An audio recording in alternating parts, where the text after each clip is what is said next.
So today is part 3 of my holiday cookies series. And yesterday in part 2, we talked about who created the cookie, a gentleman by the name of Lou Montulli. And we talked about why he created the cookie. You may remember in my introduction video that you caught me in the middle of eating a Reese's Peanut Butter Cup cookie.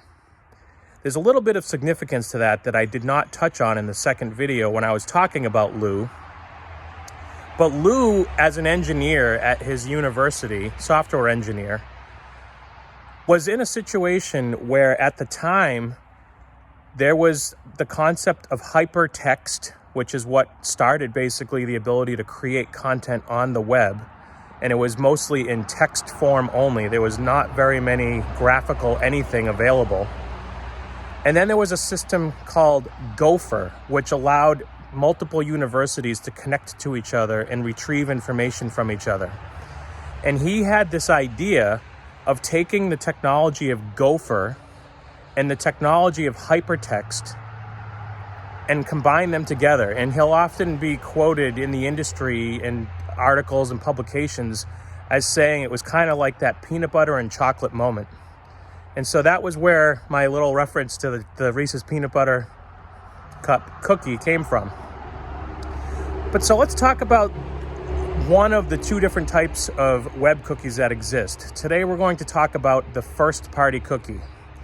A first-party cookie, if you remember my analogy from yesterday, was you were at a fancy conference hall of some sort, attending a really nice show with someone that you love to be with. And when you get there, you walk up to the coat check and you take your jacket off and you hand your jacket over to the person behind the counter. Well, by giving them your coat, that's like the equivalent of you coming to a company's website and starting to engage with the content on their site. You're giving them something. They're going to take what you're giving them and hold on to it and keep it for you. And in return, they give you a coupon or a ticket that you then use to redeem your coat when the show is over. So think about when you come to a website like Amazon.com or whatever favorite website you go to, where you log in and you typically purchase goods. Imagine if every time you came to that site, when you browsed from page to page to page to page, you had to log in every single time a new page would load. That would be really annoying, wouldn't it? Or imagine if you added a product to your shopping cart for doing Christmas shopping, for example, and every single time you went from page to page to page to page, you'd have to put those products back in your shopping cart again. That would be pretty annoying too, wouldn't it? Well, the first-party cookie was one of the first ways that Lou Montulli was able to provide that functionality for one of the first e-commerce sites back in the 90s. And what it was doing was it was taking the load off of the servers from having to hold on to and store that state information, if you will, or that session data for that particular person. That was like, it was overloading servers back in that time because of the compute power was not the same. So by creating a cookie, you're able to essentially store some of that useful information in a file on each user's browser on their computer or their device. Now, the unique thing about a first-party cookie is that it is a trusted cookie, if you will, between the provider of the content, such as Amazon, and you, the consumer. There's no other people involved. For example, there's nobody coming into the coat check area and like sticking things in your pockets or taking things out of your pockets, which we'll talk about in the next video when we talk about third-party cookies. The really ironic thing too is Lou, when he created the cookie, never intended for it to be used to track people. It was used to store that useful information. Like when you come to a site and say, remember me at next login, or you set certain account preferences for your user account, or like I said, shopping carts when you're doing e-commerce shopping. So he never intended for it to turn into what it turned into.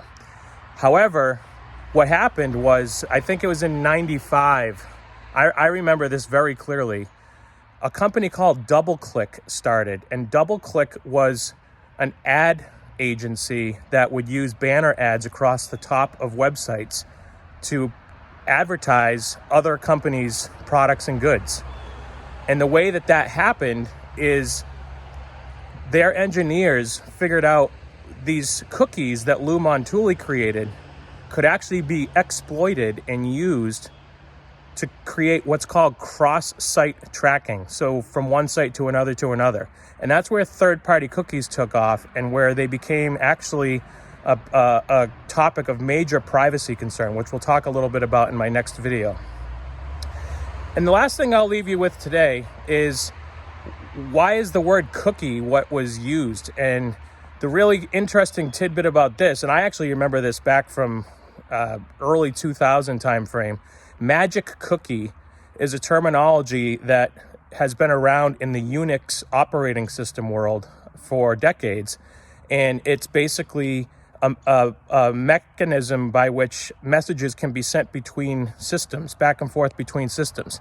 And it kind of got its origin from the concept of a fortune cookie, where if you think of a fortune cookie, the cookie itself is encapsulating a message that goes to the person that cracks the cookie open.